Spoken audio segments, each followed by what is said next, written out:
Insightful and informative technology talks for the US Defense Industrial Base. I am Adnan Boz, and I'm the CEO of AI Product Institute, an institute to teach product managers as well as business leaders how to utilize AI in their products. So my career goes actually back 30 years, as well as just 10 years or 12 years in the field of AI. So I worked at Yahoo, I worked at Nvidia, I worked at eBay, specifically in AI platform teams, and delivered AI solutions to actually hundreds of millions of users. So recently, I actually left Nvidia to continue my AI Product Institute journey, which I founded 4 years ago. And as I said, I'm teaching a lot of students, as well as I'm teaching at Stanford continuing studies, similar topics about AI and business. But great to be here, Sai. Thank you so much. Appreciate that. So we are now living through a new phase, a new era with large language models. To me, as somebody who's been glued to AI for many years, this is like an inflection point. Something very important happened recently with large language models. And the most important thing that happened is, when it came out, we all embraced it. It's what ChatGPT is one of the largest growing products of all time, 100 million users in two months and so on. So help us understand, in a nutshell, what is this thing? How does it know all these answers? How does it generate something so interesting? What is generative LLM or AI? Well, yeah, LLM, large language models, right? It means actually large language models. So if you remove the large part, it's a language model. And in this particular case, these language models are actually generative. So in the past, we used to use actual language models back at Yahoo, but we had this huge pipeline. It was really not working as it is today. And so there were like 50 steps in there. And now we came to a point where we created this one big model. So think about it. In the past, we had these small specific models. One was maybe extracting words. The other maybe creating meaning of these words. Then another model was doing actually some other parts of natural language processing. But now we created this big monolithic model, machine learning model, that can do all those small things which those smaller models could do, but as well as close the gaps in between these models, things the previous one couldn't do. So it's named generative because it is basically guessing the next word, token, character. So whatever the model is actually architected on. And the current, for example, GPT models from OpenAI are guessing the next token. So think of a token, maybe half of a word, or even you can think of a word to make it really simple to understand. So you start writing something, let's say you say, oh, today is, then you give a space, then it guesses the next word after that. Today is a good day, maybe. It will guess a, then it will guess good, then it will guess the day. And it does that by simply looking at the previous historical data. So what these models are trained on is really huge amount of data. There's a large part coming from, right? So there's large amount of data and big architecture in these models. And the large amount of data is actually really large. We are talking about maybe 1 trillion tokens. So think about 1 trillion words. So there are all the books on planet Earth. Then maybe a lot of pages from the internet. So they collect all the data, as much data as possible. Then they give these sentences, the sequential sentences saying that, hey, this is the word and this comes after that. And this is the word, this comes after that. So after a while, the computer, actually the model, starts learning the relationship between each word. So when you think about, when you know the relation of these words, so when I say today is a, you can guess, right, what's coming after that. A good day, a bad day, something related to that, because you know the pattern. So this is what the computer learns, the pattern of the next word. Now, you will think, how does this even act like a human if it is just word-to-word guessing, right? It's not more than that. But that is the thing. We human communicate like that. We start talking with a certain, we start actually spending some words, then after another word comes to our mind, and that's what we expect from the people. And when people talk like this, then we think, oh, they're human, they're talking. So that's same thing happens in the computer right now. It's just guessing the next word. But there is something beyond. Then the disruption in generative AI is not large language models. I mean, we had large language models I don't know, for a long time, for years. We had language models for decades, right? Mhm. And the finding, the disruption in generative AI is actually something we call emergent abilities. So this is a technical term, emergent abilities. And the emergent abilities happened when they trained these models with more and more data. It actually showed a linear progression, maybe even less than linear progression, where it became better and better. So you threw more data, it gets a little better. You threw more data, it gets a little better. And for example, you train for cooking, you actually upload a lot of cooking data, again, word by word, like what's the next word. Then it can guess actually, after putting flour, what to put, maybe eggs, maybe the other one. So it guesses the next word. And so this was okay, right? You could do that actually 5 years ago. But then somebody tried to really spend huge amount of money, about $4 million or so. And nobody really wanted to spend $4 million to get the linear result from that progression. But the OpenAI thought, okay, let's just go to the end of this, right? Let's throw a lot of money on this. And honestly, I was working at that time on LSTMs, on reinforcement learning, but my budget was like a couple $100, right? And I never thought to throw on like $4 million just to see where it's gonna go. And something interesting happened there. After certain amount of data, the machine starts learning exponentially. So you train it with cooking information, it starts actually solving law exams. You train it with one thing, it starts what we call generalization. So it starts generalizing to a bigger problem. And that was the problem with these small models in the past. So with small models, the generalization is a problem. For example, if you train a model to detect spam email, right, classifies, it's a classification problem. You look at the email, it looks at the text of the email, then it's based on the patterns in the text email. If it's too cheesy, then it marks it as spam, right? That is the logic there. But you couldn't take that model, put it in a car and expect to drive a car. Or you couldn't take that model, put it actually in the kitchen and expect to create actually a really nice meal recipe. But this type of generalization started happening in these large models because it turns out that in knowing all the human knowledge, all the completion of text actually gives you that power, gives you that understanding of relation of words. So then you start actually being able to solve SAT exams, right? You start solving the law bar exams. You start solving other things. So you just have to put them, apparently it turns out that you just have to put them out of data. And one thing to always remember is that it is really about guessing the next word. There is no intelligence behind more than that. And that is why OpenAI's technology is named, when you use it, you will see it, it's named prompt and completion. When you use their API, the API endpoint is named completion. So it's not question and answer or my question and some guess, some intelligence. It's literally prompt and completion. Completion means I start a sentence, it just completes the sentence. Now I form my sentence like a question, but here's the thing. Somewhere on the internet, somewhere in the book, somewhere really, somebody asked a very similar question and somebody answered in a very similar way. Again, it's just completing your thought process or whatever you start talking about. Interesting. So, I mean, I'm going to go on a philosophical tangent here briefly. Don't want to go too far. But, we're talking about the meaning of understanding. And, this is the point where I say, well, as a human being, when I understand something, I understand the consequences, I can experience it, I've felt it. But if you think about it, there are a lot of things that we believe that we have never experienced ourselves, For example, I've never had, if somebody has never broken a bone, they wouldn't know what the pain feels like, right? But we can learn about it from other people. No, I know it hurts to break a bone.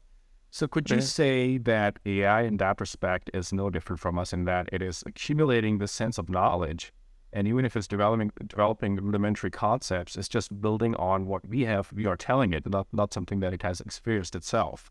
So in that respect, I guess where I'm going is maybe its lack of experience and understanding is in many respects not as trivial as we may think if it can concatenate big ideas. Do you think it can develop a bigger ideas from the statistical hodgepodge and this generative output?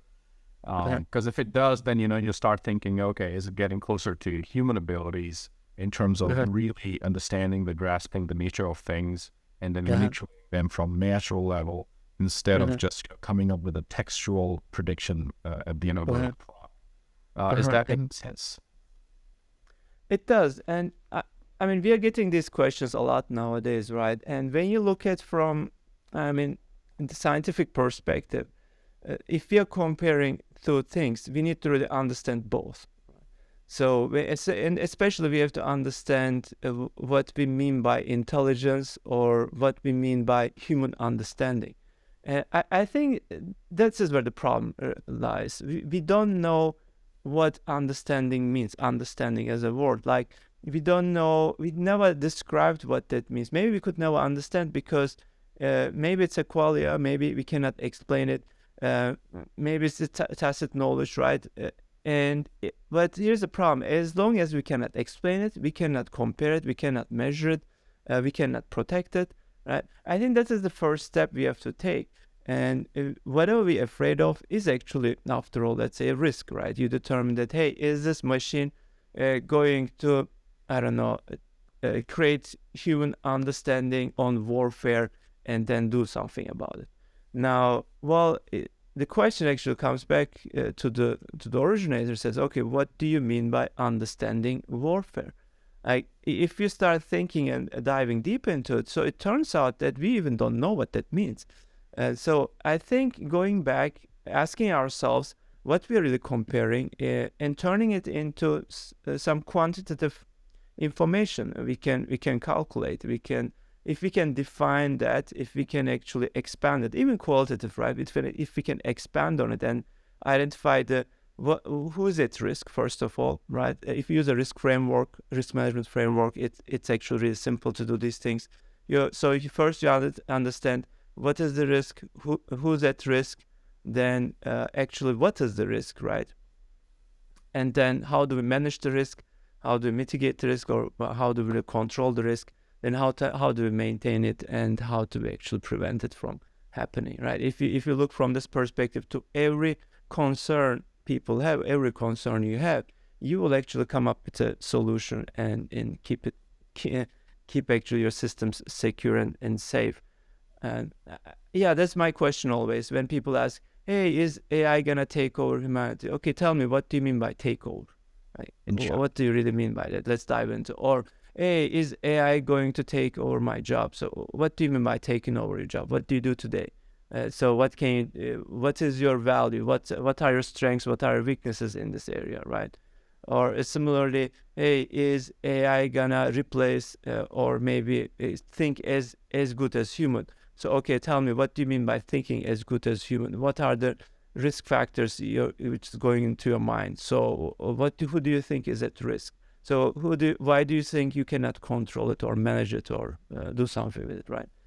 So there's a lot of questions actually coming back to us in those cases. Interesting. So in a nutshell, basically, we should keep in mind that this is just a statistical generator completer of a prompt. And before we go deeper even into does it understand this or that, we need to develop meaning of understanding ourselves. What does it mean for humans to understand and so on.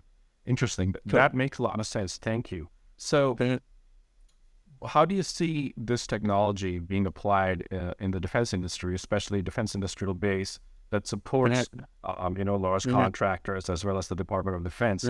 What can they do? One of the big applications of this LLMs is the concept of copilots that Microsoft is, pioneering right now, where you can have a coding copilot, and then their cybersecurity products have cybersecurity copilot. So is there a potential for copilots in the defense industry? And what are some use cases that you see from your point of view that could be helpful here? Every time somebody asks, hey, does generative AI apply to my industry? It's a very, very generic description, right? And the answer is always yes, because there are so many fields you can apply, maybe so many fields you cannot apply. So you have to really dive deeper into into the use cases. So that comes actually from a product manager background. So when I want to understand if you can utilize a technology, if it is viable or feasible, so you have to really dive deeper, expand the use case, and then actually go into user story, like see what's happening there, and then look at areas, a couple of areas. And it goes back actually to how you can utilize AI, not just in general AI. So you can utilize AI today in 3 ways. One is you can add value to your product. Actually, at the end, you can add value to your customers, right? That's the goal here. And in the defense industry, again, add value to your country, maybe who are defending. That could be the logic there. Or second, you can utilize AI for productivity and efficiency improvements. Right? And then third one is actually you can develop AI technologies. So those are the things I used to do at NVIDIA and other places. So we develop the technology. It is not to actually provide an application with AI, but it is actually to contribute to the AI ecosystem. Now, if you look at any use case, right, in defense industries, let's take simulation, for example. Yeah. So you want to train your people and get them better. So of course, the scenarios you can put them in an environment is really limited in physical world. So let's say you want to actually have them see the snow, rain environment, I don't know, water. I mean, think about all the cases. Or there are 10 people out there, there are 100 people out there. It is sunny. Maybe they have certain tools. They don't have those certain tools. So the combination of the possibilities are immense, right? And training somebody means bringing those people into those environment and getting them used to in that environment. And we had the same problem in self-driving car at NVIDIA. So when we first started, we started actually driving these cars outside. And Tesla is driving, right? Cruise is driving. Everybody is driving these self-driving cars. It's actually well known. If you check on the internet, you will see how this training happens. Anyway, so these cars have to drive in a lot of different conditions. So you have to drive the car in snow. You have to drive the car in snow in the night, snow in the morning, high snow, low snow, and the rain, high rain, a lot of rain, less rain, sunny day rain. And think about all the possibilities. There is a deer on the road. Deer is on the right. Deer is on the left. There is actually high. There is tall, short. I don't know. There is something sitting on the road, or maybe the road is wide, the road is narrow. So think about all the combination of these different variables. It becomes impossible to learn everything to train the machine learning models for these to be ready in those environments. It's very similar actually in the defense industry as well. So you want to be ready when the time comes. You want to be ready in that environment. So that's why, for example, simulation came up, and the technology of simulation really advanced a lot in the last decade or so. Where I mean, if you use Microsoft's Flight Simulator, my favorite.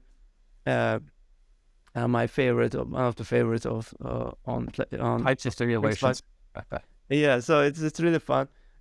So it's really advanced. Like you look at it, you look at the cockpit, you look at the outside. This almost feels real with high resolution. So simulation environments is a use case there you can utilize. But even simulations, I'm giving this example to give you the vast possibility in any given use case. So in simulation, you have actually create an environment, right? Then you put that person into that environment. Then you actually run it again and again. Then you start measuring the progress. Then you try to improve that person and actually look at the weaknesses. Maybe bring those weak points more and more up again. So this is like the use case end-to-end, right? So starting with creating the environment. So even there, you can utilize just AI separately, generative AI separately outside of everything. So creating a world means actually creating relations. I mean, a car doesn't sit on the top of the tree, right? But if you think about it, nobody knows that. I mean, a small model, machine learning model, wouldn't know that. If you train the model to create some environment, it will maybe randomly throw a car on top of the tree.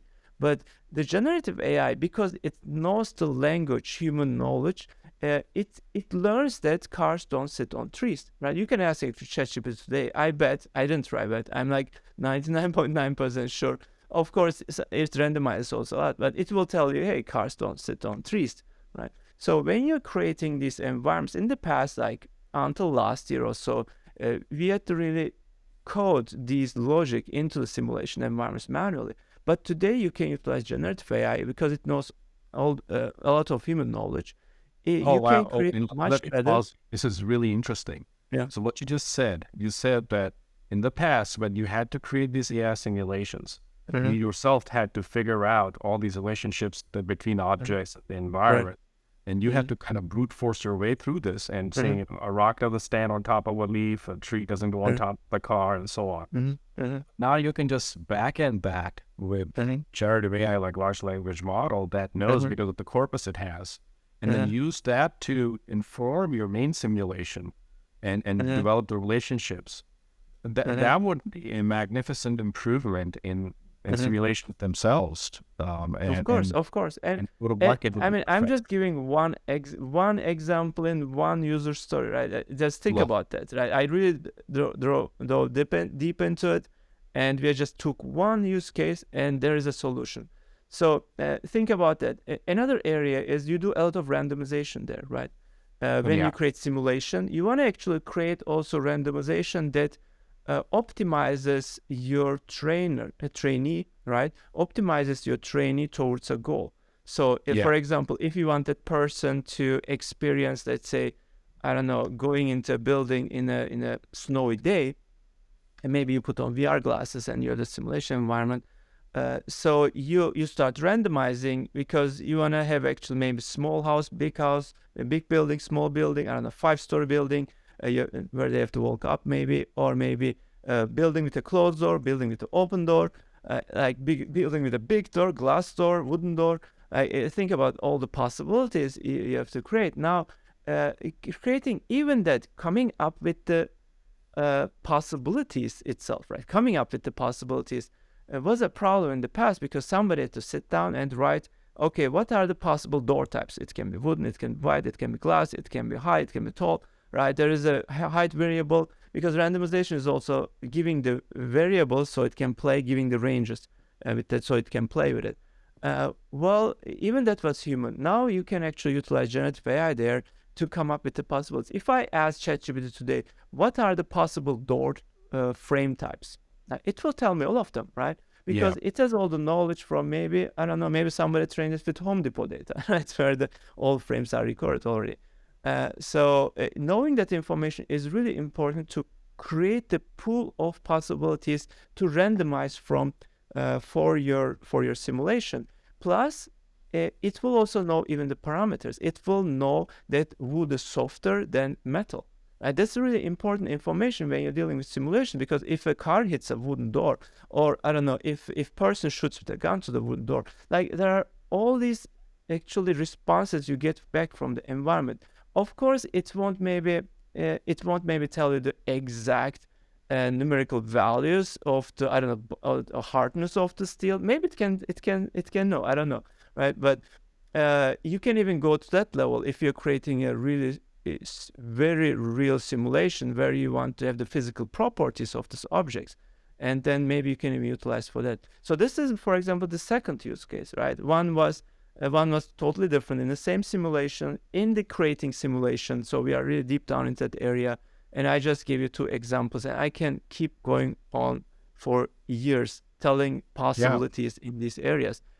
So it's going back to your original question, is there opportunity? Yes, it is not about actually asking a higher question. It is more about a person working there. Let's say you're a product manager, and you're working most probably as a product manager on a group of products, maybe on the use case, maybe you're in the simulation department, maybe you're even just on the simulation, I don't know, object creation department, like could be even that granular.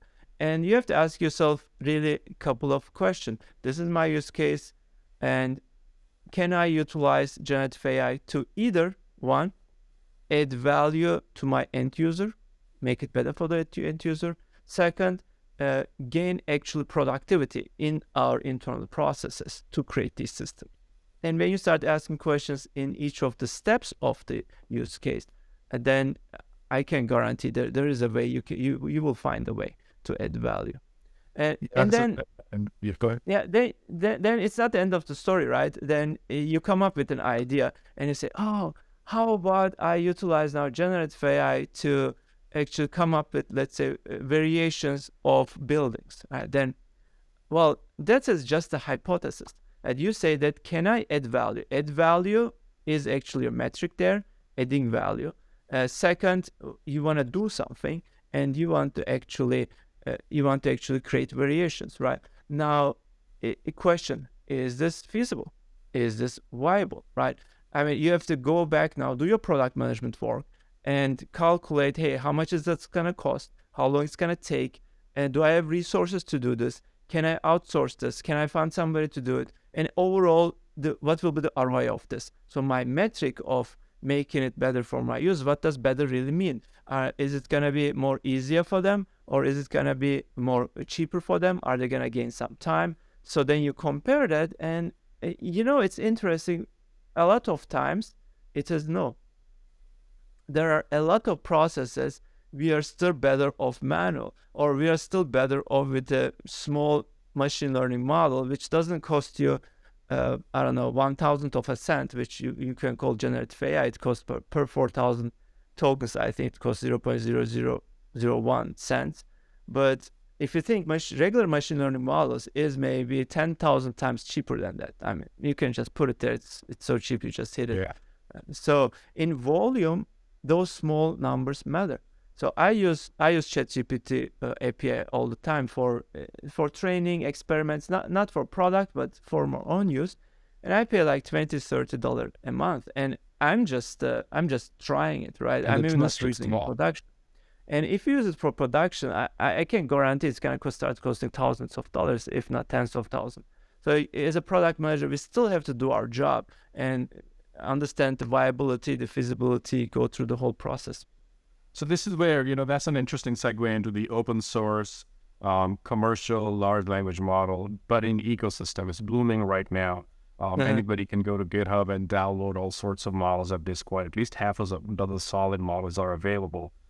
So what are some of the challenges in working with those models? Because, it seems like you're still going to have to pay for compute. If you're not paying it to OpenAI, you're going to be paying it to another cloud service provider. So I'm not going to get into the security of these things. So I don't think there's any FedRAMP AI model of operation yet. But what are the challenges with the OpenAI the software, and what are some advantages there too?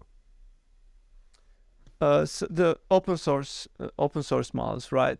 Yeah. So here's the thing: there were models all over the place, right? For more than a decade. So you could actually upload your models to Algorithmica. I think I used to use that.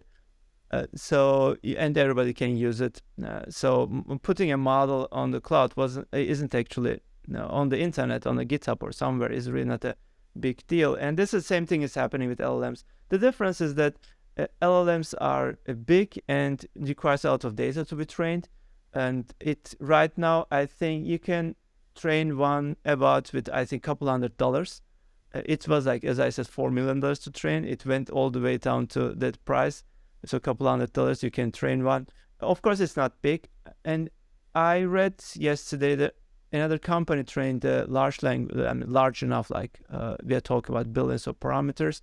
They trained it for $200,000. So if you want to train your own, you still have to spend that much of time. Those open ones won't help you. So, you can utilize generative AI models in a couple of ways. It goes back to this decision of buy versus rent versus build, right, in product management. When you need this technology, right, when it comes to a point where you decide, hey, this is really makes sense from ROI perspective, and I want to use this, let's look at our options, right? So you have the very basic options. You can pick something from off the shelf. So OpenAI API, Azure OpenAI API, AWS APIs, IBM is doing something there. So there are a lot of APIs, there's cloud services, Google, GCP. Right? So you can just hook up, you just pay the money as a cloud model, and you just get it. And this is the first option, and maybe this is the most viable option for a lot of people. A second option is actually you can fine-tune it. And the problem with these models, with these fundamental models, foundational models, is that they are trained on this big data, which has everything in it. It can create your recipe, as well as it can actually write your, I don't know, a document for your lawyer. So a legal document. Now, well, it doesn't work, for example, to figure out how to grow tomatoes in a certain way, right? Very specific to agriculture. So what we name fine-tuning is actually uploading more data specific to your need and making it better. So your second option is actually, if it doesn't solve your quality of the model, then you can go actually one level further. You can say, I'm going to have a fine-tuned model. So with fine-tuned model, you actually fine-tune the foundational model. Then you actually, again, leave it on some cloud service and you start using it. So that's your second option. Third option, you could say, hey, I don't really want to pay these cloud services. I want to really host it, the platform as an infrastructure. I want to host on my GPU farm or on my servers, because maybe you have a better data center, a cheaper data center for yourself. So that means you need this model. So you can go actually to these open source models, as long as their policies and their legal side says okay. So you could download these models. Again, it is already trained. You don't have to do much. You maybe fine tune it, and then you put it on your server, right? You pretty much just take over the infrastructure as a service part, and you don't pay for that anymore. That could be maybe cheaper for you. It depends. And if that's not enough, let's say even that is maybe doesn't satisfy your quality requirement, maybe doesn't satisfy your price requirement, and then what you can do, you can train one from scratch. So that's your next option. When you want to train something from scratch, could be, again, maybe the corpus is not right. Maybe it is very domain specific what you're doing, and then in that case you need to spend that amount of money, maybe a couple $100,000.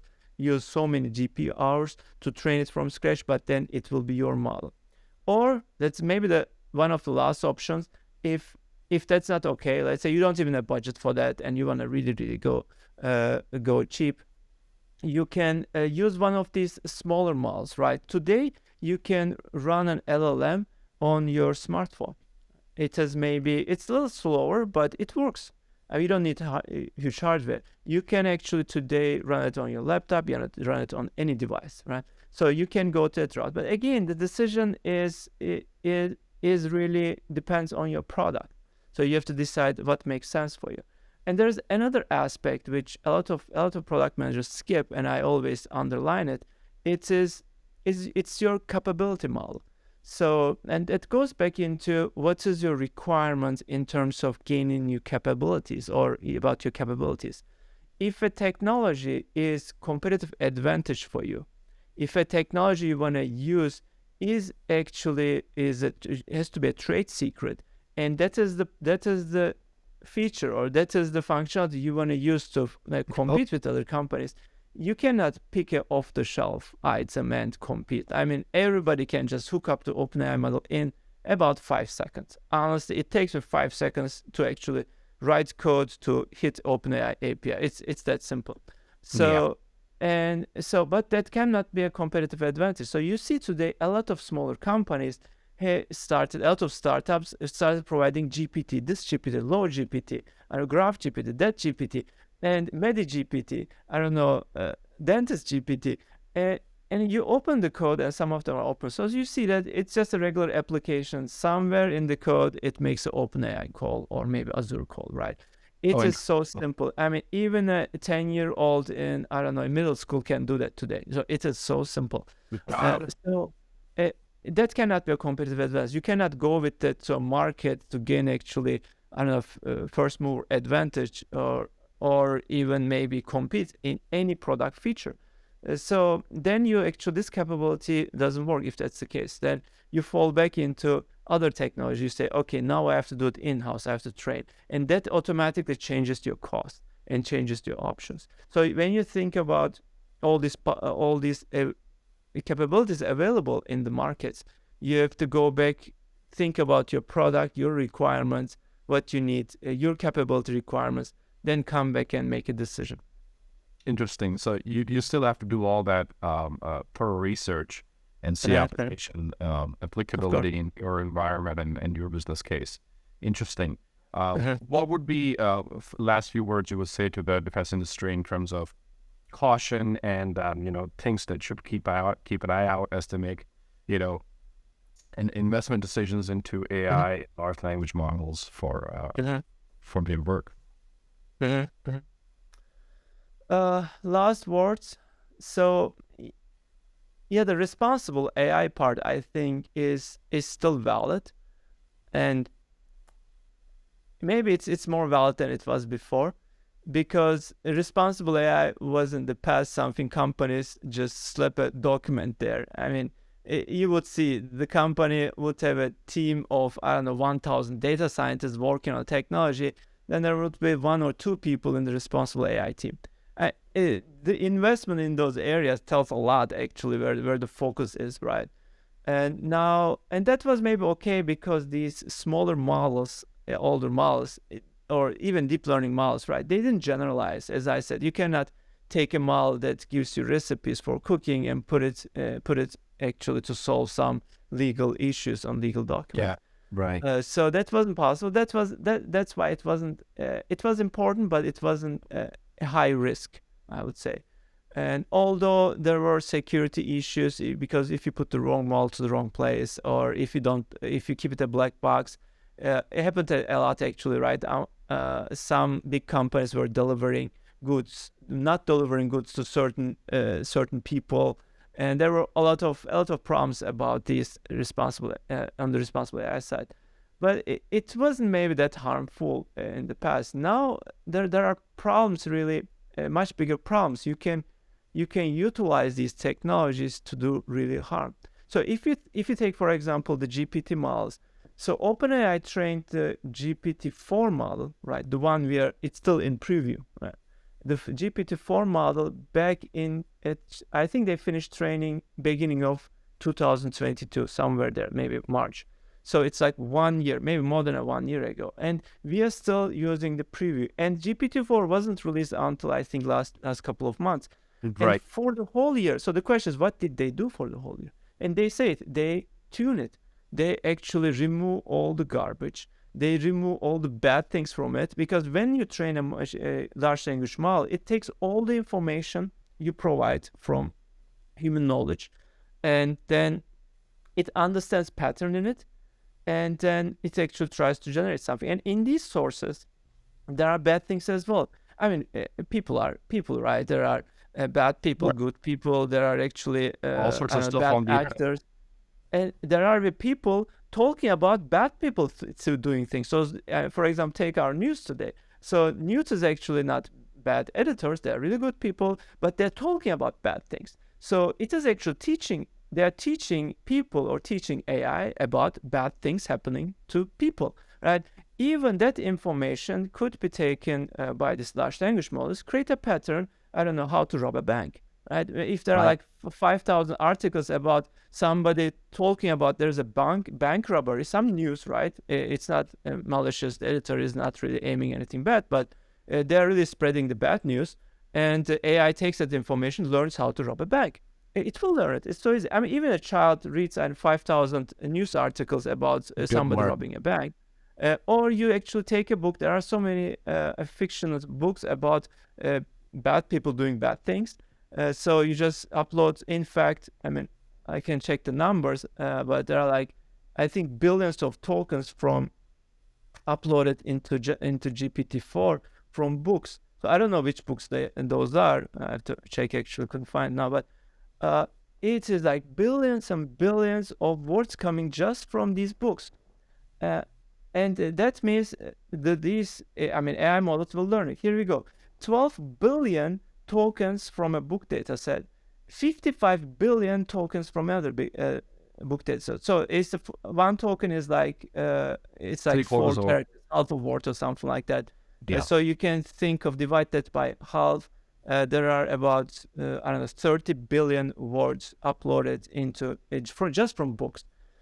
So think about these things, what it can learn. It will learn definitely how to row a bank. So now the tuning, once you train it, the tuning process is actually just suppressing these bad intentions, right? From generative AI. Say, no, I know you learned this, but this is bad. Okay. You learned this, but that's bad as well. Or maybe it creates some garbage output. You also say those are bad. So there's this huge 1 year long, many people working on it, this tuning session. Now think about, this is OpenAI, because OpenAI, they really have head on their shoulders. They are good people, and they're trying to keep deploy services that are safe for people, right? Now think somebody in some other country who has really bad intention, maybe some hackers, maybe some terrorists, they have hands on the same training technology. And I can download today any training model. I can actually ask ChatGPT to write me the code for generative AI large language models. And they can also scrape the internet. Actually, today scraping internet is so simple. And we used to do that back at Yahoo, I don't know, 15 years ago. So today it's like advanced technology. They can scrape the internet. Actually, they can scrape the internet better than OpenAI, because OpenAI also doesn't scrape everything because they respect privacy and other laws, right? But some hacker somewhere outside of the US or somewhere will definitely not follow the rules. So they're gonna download the whole internet and steal, maybe rob some GPU farm, steal all the GPUs and train their maybe double the power models, and they won't go through this 1 year funnel of actually suppressing bad intention. They maybe will go about a couple of months of funnel to improve the bad intention, right? And then they have their own text around offensive cybersecurity that's been formed by our side. And they can fine-tune those models. So that risk is very much real. But I also question those models can be as good as one of their top hackers, but I still feel, their human talent is probably still, even in this bad side of things, is probably better than AI is for the time being. But, it's a matter of time before these models get even better and better. Correct. And you have to go back again, think from with a product head, right? So the hacking is, after all, a use cases and so user stories, right? If you think about how they hack, I mean, I don't know the steps, but there's most probably a lot of steps in there, right? Then you don't have to replace everything with generative AI. You just have to figure out, hey, how can I improve this? How can I improve that step? So after all, you improve each steps, and that's what's happened in the last couple of decades. We replaced smaller part of the process with some more better tools, maybe efficient, cheaper somehow, right? Yeah. And in this case, the problem is that, somebody opened the can, right? And you cannot close the can anymore. So the problem is, today you cannot stop anymore, because if we stop, bad actors they're not going to stop. Who's going to stop them, right? And they're going to continue developing this technology, investing more and more into this technology. So if we stop today, I believe we will fall behind. Right. So we cannot fall behind. No. That brings us to that pausing question too, the letter, but we don't have to digress into that. I think, that should settle. We all agree that pausing is a bad idea because it's just allowing others to catch up. And, exactly. We just fall behind. We need to have defensive AI cyber too. So research we have to double down, if anything, on the defense side to get this going. That's true. Awesome. Well, thank you so much for this time. I really appreciate you taking this moment to talk to us. That was an enlightening conversation. Would love to have you back again, and appreciate you taking this time.